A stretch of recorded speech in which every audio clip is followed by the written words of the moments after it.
여러분들은 여러분들의 삶에 감사하며 살아가는 모습들이 있습니까?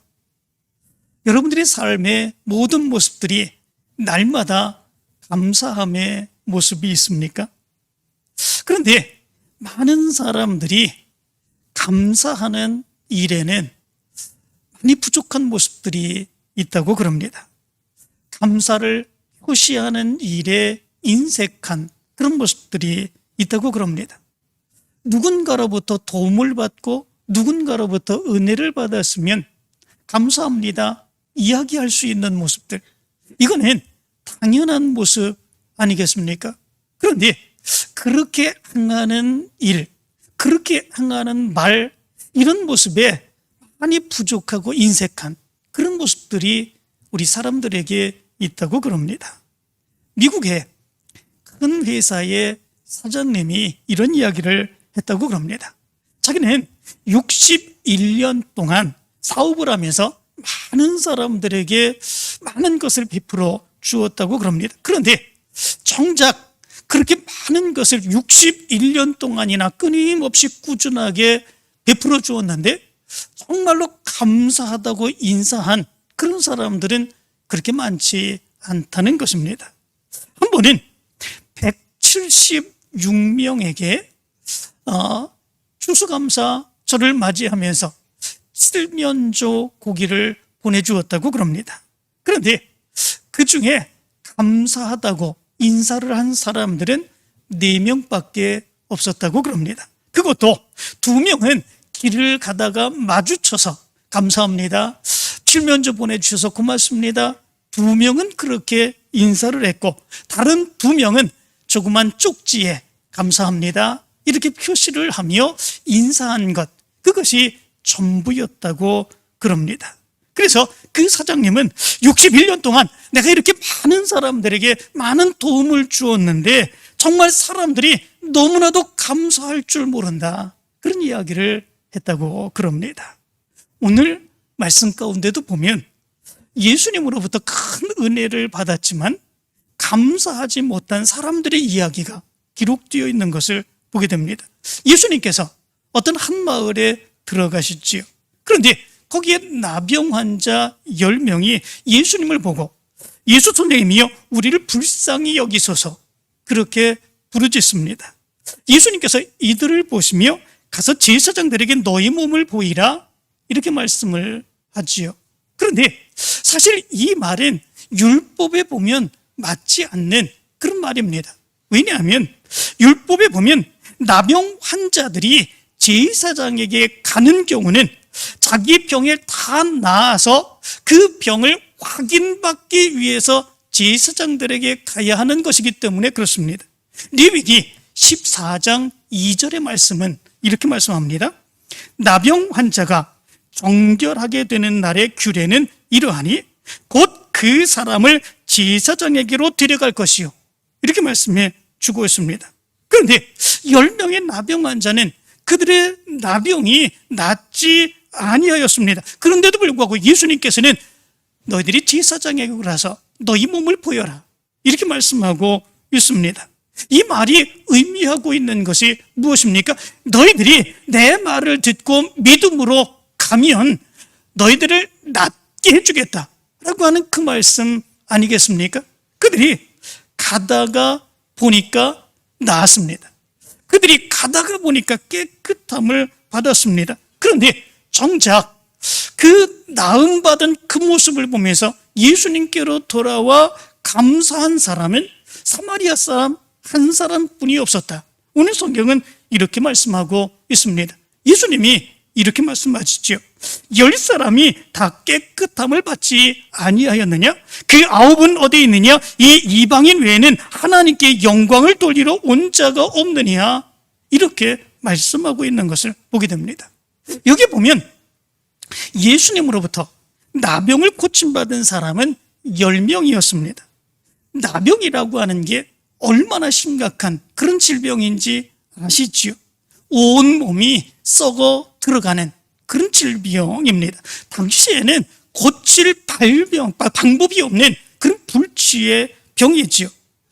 당시에 나병 환자들은 그래서 사람들과 접촉하지 못하도록 격리되어 살아가게 되어 있었습니다. 격리되지 아니하고 그냥 나오면 사람들이 돌을 들어서 그를 쳐 죽여도 그것이 죄가 되지 아니했습니다. 사람들에게 그런 우발적으로 닿게 되는 그런 모습들이 있을까 하여 이 나병 환자들은 길을 갈 때에도 부정하다 소리를 질러야 됐습니다. 그런 안타까움의 모습이 그들의 모습 가운데 있었습니다. 그런데 그들의 질병을 예수님께서 고쳐주신 거죠. 그런데 정작 고침받은 후에 예수님께 나와서 감사한 사람은 한 명밖에 없었다라고 하는 거죠. 예수님께서 얼마나 섭섭하셨으면 10사람이 다 깨끗함을 받지 아니하였느냐? 그 9은 어디에 있느냐? 이 이방인 외에는 하나님께 영광을 돌리러 돌아온 자가 없느냐? 이렇게 이야기하실 정도였습니다.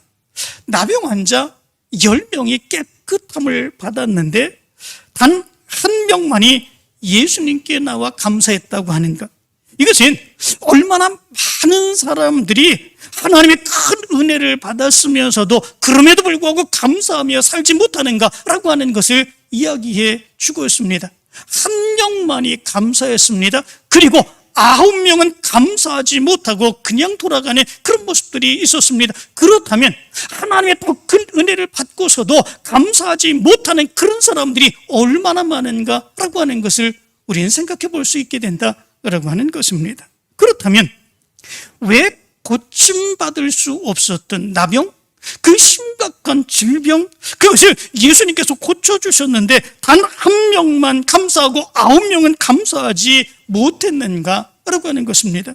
거기에는 몇 가지의 이유가 있습니다. 그리고 그러한 이유는 우리가 살아가는 삶 가운데서 하나님의 은혜를 많이 체험하고 받지만 그럼에도 불구하고 감사하지 못하는 그런 모습들이 여기에서 드러나게 되는 것을 보게 됩니다. 그 첫 번째 이유는 무엇이겠습니까? 그것은 예수님께서 너희들의 병을 고쳐주시겠다 말씀하지 않으셨다라고 하는 것입니다. 예수님께서 이 나병 환자들에게 너희들의 질병은 내가 고쳐줄게 말씀하지 않았습니다. 이들은 예수 선생님이여 우리를 불쌍히 여기소서 이렇게 부르짖었지요. 그러자 예수님은 가서 제사장들에게 너희 몸을 보이라 이렇게만 말씀을 하였습니다. 내가 너희들의 병을 고쳐주겠다, 내 말을 믿고 가면 너희들이 나을 것이다 이렇게 말씀하지 않았습니다. 그들은 가다가 보니까 깨끗함을 받게 되었습니다. 그렇다면 이것은 예수님이 고쳐주신 것입니까? 고쳐주지 아니하신 것입니까? 여기에서 많은 사람들이 하나님의 은혜를 받고 하나님의 은혜 가운데 살아가면서도 감사하지 못하는 그런 이유가 여기에 있는 것을 보게 됩니다. 내가 어려울 때, 내가 힘들 때 하나님께서 내가 네 문제를 해결해 줄게 이렇게 말씀하지 않으셨다라고 하는 거죠. 내가 내 문제를 가지고 기도하고 씨름하고 울부짖고 그렇게 하다 보니 어느 때인가 나도 모르게 내 문제가 해결되는 그런 모습들이 있다라고 하는 거죠. 그러면 이 문제의 해결은 누구로부터 온 것이겠습니까? 하나님께서 내 기도를 들으시고 내 안타까움을 보시고 해결해 주시는 하나님의 역사가 있는 것 아니겠습니까? 그런데 많은 사람들이 그렇게 생각하는 거죠. 하나님이 아무런 말씀도 하지 아니하셨다. 내가 어려움을 겪을 때, 내가 힘들 때에 하나님께서 나에게 나타나시며 내가 네 기도를 들었다, 응답해 주겠다, 문제를 해결해 주겠다, 하나님께서 그렇게 말씀해 주시지 아니했다라고 하는 거죠. 하나님이 아무런 말씀도 하지 않으셨다 이렇게 생각을 하는데 거기에 감사가 나올 수 있겠습니까? 그냥 당연한 것입니다. 어쩌다가 해결된 그런 모습들이죠. 그렇기에 감사하지 못하는 우리의 모습이 있게 된다라고 하는 것입니다. 그런데 우리가 분명히 기억해야 되는 것이 있습니다. 그것은 하나님은 우리의 마음을 아신다라고 하는 것입니다. 하나님은 우리의 문제를 아신다라고 하는 것입니다. 하나님께서는 당신의 백성들의 기도를 들으시고 응답해 주신다라고 하는 것입니다. 예수님이 아무런 말씀도 하지 아니한다고 할지라도 하나님이 기다리고 계시며 하나님의 놀라운 능력의 역사를 부어주시고 계신다라고 하는 거죠. 우리 믿음의 사람들은 바로 이 믿음을 가지고 살아갈 수 있는 모습들이 있어야 되죠. 부모들을 생각해 보시길 바랍니다.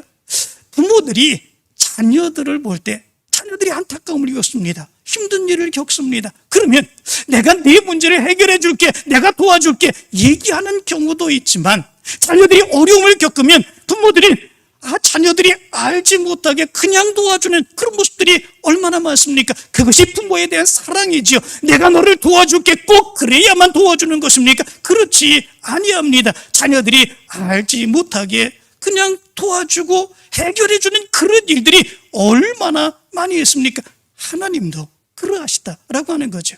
하나님이 우리를 만나시며 우리에게 내 문제를 내가 해결해 줄게, 내가 책임져 줄게 말씀하지 아니한다고 할지라도 하나님은 우리의 문제를 아십니다. 우리의 문제를 아시고 우리의 어려움을 아십니다. 그리고 그 문제를 해결해 주시는 분이 하나님이십니다. 그렇다면 우리의 문제가 해결받았으면 하나님이 하셨습니다. 하나님 감사합니다. 하나님께 감사할 수 있는 이것이 우리의 믿음이 되어야 되죠. 그런데 내가 어려울 때 하나님은 아무런 말씀도 하지 않으셨다. 예수님은 아무런 말씀도 하지 않으셨다. 이렇게 생각하는 결과 결국은 우린 감사하지 못하는 그런 모습들이 있게 된다라고 하는 거죠. 두 번째 모습이 있습니다. 우리가 왜 감사하지 못하는 것일까라고 하는 거죠. 두 번째 모습이 있습니다. 그것은 정말 나는 운이 좋다, 정말 나는 재수가 좋다, 이렇게 생각하는 경우가 있기 때문에 그렇습니다. 나병 환자 10명, 그들이 가다가 보니까 깨끗해졌습니다. 나병은 불치병입니다. 당시에 고칠 수 있는 별다른 방법도 없었습니다. 그런데 가다가 보니까 나았습니다. 이런 기적 같은 일이 그들에게 일어나게 되었죠. 예수님이 그들을 위해서 기도해 주신 것이 아닙니다. 그들의 옷깃을 만져주신 것도 아닙니다. 내가 조금 후에 고쳐줄게 이야기한 것도 아닙니다. 약도 주신 것이 아닙니다. 그런데 가다가 보니까 깨끗하게 되는 그런 모습들이 있었습니다. 그 9명의 사람들은 어떻게 생각을 했겠습니까? 정말 나는 운이 좋다, 어떻게 이런 일이 나에게 일어날 수 있지, 이렇게 생각하는 그런 모습들이 있는 거죠. 많은 사람들이 감사하지 못하는 이유가 여기에 있는 것을 보게 됩니다. 그냥 운이 좋다고 생각하는 것입니다. 다른 사람보다 내가 더 운이 좋았을 뿐이라고 생각하는 그런 모습들이 있는 것입니다. 그렇기에 그런 일이 일어나면 그냥 좋은 것입니다. 그냥 기쁜 거죠. 어쩌다가 복권에 당첨되면 야, 내가 정말 기분이 좋다, 운이 좋다, 재수가 좋다, 그렇게 생각하지 않습니까? 운이 좋아서 당첨이 된 것이지요. 그렇게 생각하면 거기에 무슨 감사가 있을 수 있겠습니까? 아무런 감사가 있을 수 없는 거죠. 운이 좋고 재수가 좋아서 당첨된 것뿐입니다. 그렇기에 감사하지 못하는 그런 모습들이 있는 거죠. 그런데 우리 믿음의 사람들에게는 운이라고 하는 것은 없습니다.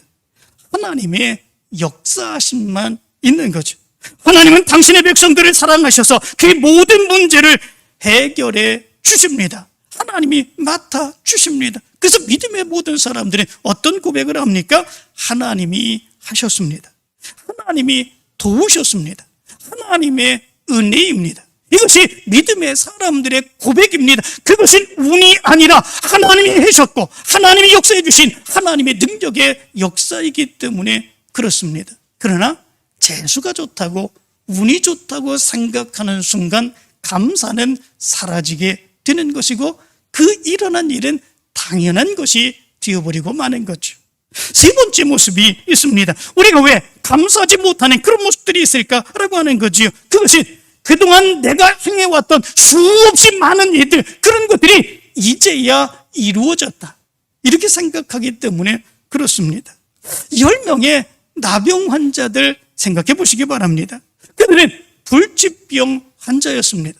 그렇다면 그들이 행했던 수많은 일들이 얼마나 많겠습니까? 그들의 질병이 고침받기 위하여 얼마나 많은 애를 쓰는 그런 모습들이 있었겠습니까? 좋다는 약 다 써봤겠죠.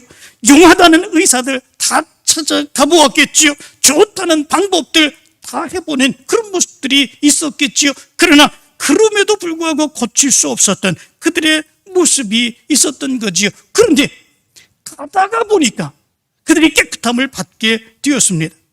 그들은 그들의 병이 낫게 된 것을 어떻게 생각을 했겠습니까?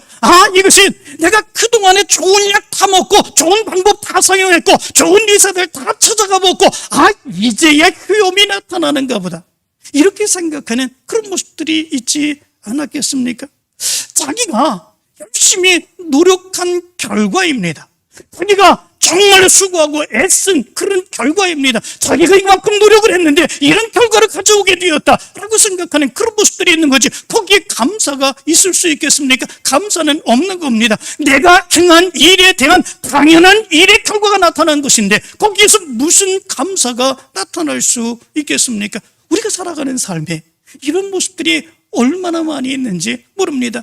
우리는 열심히 일합니다. 최선을 다해서 일합니다. 애쓰고 수고합니다. 그런데 일어나지 않는 그런 모습들이 있습니다. 고통받고 힘든 그런 모습들이 많이 있지요. 그런데 그런 모습 가운데서 그런 결과가 나타나면 이제야 결과가 나타났구나, 이렇게 생각하는 그런 모습들이 있게 되지요. 결국은 감사하지 못하는 이유가 여기에 있는 것을 보게 됩니다. 어떤 분은 이런 이야기를 했습니다. 우리의 삶의 역사는 우리의 100%의 노력과 수고와 하나님의 100%의 역사가 있어야 일어나는 것이다, 이렇게 얘기를 했습니다. 우리의 애씀과 수고와 노력은 100%인데 하나님께서 한 번도 도와주시지 않으면, 조금도 도와주시지 아니하면 아무런 역사도 일어날 수 없다라고 하는 거지요. 우리의 애씀과 수고와 노력이 100%라면 하나님이 우리에게 역사해 주신 하나님의 은혜와 하나님의 역사에 100%가 있을 때, 그럴 때에 하나님의 놀라운 능력의 역사가 나타나게 되는 거죠. 그렇다면 우리의 삶의 모든 것은 하나님의 은혜이죠. 내 노력만 가지고 되는 것이 아니라 하나님이 역사해 주시고 하나님이 베풀어 주신 하나님의 역사가 있었기에 그런 일들이 가능한 그런 모습들이 있는 것입니다. 그렇다면 우리에게서 일어나는 모든 일을 통해서 우리는 하나님 감사합니다 고백할 수 있는 그 모습이 나타나야 되는 것이지요. 그런데 그러하지 못하고 내 수고의 결과가 이제야 나타났다, 이렇게 생각하는 순간 감사는 사라지게 되는 것입니다. 마지막 네 번째 모습이 있습니다. 왜 감사하지 못하는 것일까? 그것은 감사하는 것보다도 자기가 하고 싶은 일들이 앞서는 모습 때문에 그렇습니다. 이 10명의 나병 환자들 생각해 보시기를 바랍니다. 그들은 제사장에게로 가다가 고침을 받았습니다. 고침 받았을 때 그들은 얼마나 기뻤을까, 얼마나 즐거웠을까, 얼마나 감격스러웠을까, 이런 생각을 해봅니다. 그동안 가족들과 함께 같이 살지 못했습니다. 사람들과 같이 어울리지 못했습니다. 사랑하는 사람과 함께 있지 못했습니다. 격리되어 살았습니다. 먹고 싶은 것, 마시고 싶은 것 마음대로 먹지도 못하고 마시지도 못하는 그런 모습 가운데 있었습니다. 그런데 이제 나았습니다. 이제 할 수 있는 게 너무나도 많습니다. 사랑하는 사람과 함께 할 수 있습니다. 먹고 싶은 건 마음대로 먹을 수 있습니다. 하고 싶은 건 마음대로 할 수 있습니다. 가고 싶은데 마음대로 갈 수 있습니다. 얼마나 할 수 있는 일들이 많이 있겠습니까? 그런데 그들에게서 가장 먼저 해야 되는 것, 그것은 무엇입니까? 먼저 그들의 질병을 고쳐주신 하나님께, 예수님께 감사하는 것이 먼저여야 되는 것이죠. 그런데 그 먼저가 내가 하고 싶은 일이 더 많아서 그 하고 싶은 일들, 계획하는 일들, 그동안 하지 못했던 그런 일들, 그것 때문에 하지 못했던 그런 일들이 너무나도 많아서 감사는 잊어버리는 이런 모습들이 나타나게 된 것이다 라고 하는 것이지요. 그래서 하고 싶은 일들이 감사의 마음보다 더 앞서기 때문에 감사는 잊어버리고 하나님께 나오는 일들은 잊어버리는 이 모습이 나타나게 된다라고 하는 것입니다. 우리의 삶에서 하나님은 언제나 첫 번째가 되어야 됩니다. 하나님이 하셨습니다. 하나님의 은혜입니다. 하나님 감사합니다. 이 고백이 먼저 있어야 되는 것이죠. 그렇지 않으면 언제나 하나님의 은혜는, 감사는 마지막이 되어버리고 맙니다. 내 일이 먼저이고 내가 하는 일들이 언제나 우선되는 이런 모습들이 있게 된다라고 하는 거지요. 그래서 감사하지 못하고 살아가는 경우들이 너무나도 많이 있게 된다라고 하는 것입니다. 미국에 흑인의 애환을 그린 아주 유명한 작품이 있습니다. 뿌리라고 하는 책입니다. 이 책을 쓴 사람이 알렉스 헤일리라고 하는 그런 사람입니다. 그런데 이 알렉스 헤일리의 사무실에 가보면 거북이 한 마리가 높은 담장 꼭대기에 올라가 있는 그런 그림이 이렇게 걸려 있다고 그럽니다. 많은 사람들이 아니 저 이상한 그림 저걸 왜 사무실에 걸어 놓습니까? 이렇게 묻는다고 그럽니다. 그때에 이 헤일리는 이렇게 대답을 한다고 그럽니다. 나는 내가 쓴 작품을 보면서 어떻게 이렇게 잘 쓸 수가 있는가? 도대체 나는 어디서 이런 영감을 얻을 수 있었단 말인가 하며 마음속에서 스스로 기뻐하고 스스로 자화자찬하고 스스로 교만심이 올라올 때가 있습니다. 그럴 때마다 저 담장 꼭대기에 올라간 거북이 그림을 보곤 합니다. 그리고 생각합니다. 저 거북이가 제 힘으로 저 꼭대기에 올라갈 수 있었을까? 누군가의 도움으로 꼭대기에 올라갔을 것이다. 저는 그 그림을 볼 때마다 내가 이렇게 올라간 것은 하나님의 도우심이었다는 것을 기억하고 언제나 하나님께 감사하는 마음을 갖기 위해 그 그림을 걸어 놓은 것입니다. 이렇게 얘기를 했다고 그럽니다. 감사하는 그 마음을 잊어버리지 않고 하나님을 항상 기억하기 위해서 이상한 거북이가 담장 위에 올라가 있는 바로 그 그림을 이제 걸어 놓은 이 알렉스 헤일리, 우리의 믿음의 모습도 이런 모습들을 가져야 되지 않을까 생각을 해봅니다. 감사하는 여러분들 되시기를 바랍니다. 여러분들의 모든 삶에서 돌아보며 감사할 수 있는 여러분들 되시기를 간절히 바랍니다. 스펄전 목사님은 이런 이야기를 하셨습니다. 우리가 잘 아는 그런 이야기지요. 캄캄한 밤하늘에도 자세히 보면 별빛이 보일 것이다. 별빛을 보고 감사하는 자에게 달빛을 주시고 달빛을 보고 감사하는 자에게 햇빛을 주시고 햇빛을 보고 감사하는 자에게 달빛도 햇빛도 필요 없는 영원한 천국의 빛을 주신다. 이렇게 이야기를 했습니다. 감사하는 자에게 하나님께서는 더 풍성한 하나님의 축복의 역사를 부어주신다라고 하는 거죠. 사랑하는 성도 여러분, 우리의 삶을 돌아보면 감사할 조건들이 없는 경우들이 너무나도 많습니다. 어렵고 힘든 삶을 살아가는 우리의 모습들이 너무나도 많이 있습니다. 그러나 하나하나 헤아려보고 그리고 그런 것들을 생각해 보면 그 모습 안에도 하나님의 놀라운 은혜와 하나님의 역사가 있음을 우리는 발견할 수 있습니다. 하나님이 말씀하지 아니하셨다고 할지라도 그럼에도 불구하고 하나님이 역사해 주시는 하나님의 놀라운 능력의 역사가 우리의 삶 가운데서 풍성하게 찾아볼 수 있습니다. 그 모습 안에서 감사를 찾는 여러분들 되시기를 바랍니다. 감사를 고백하는 여러분들 되시기를 바랍니다. 감사하면서 여러분들의 삶에 날마다 감사할 조건들이 더 많아지게 되는 하나님의 축복의 역사가 나타나게 되길 간절히 축원합니다.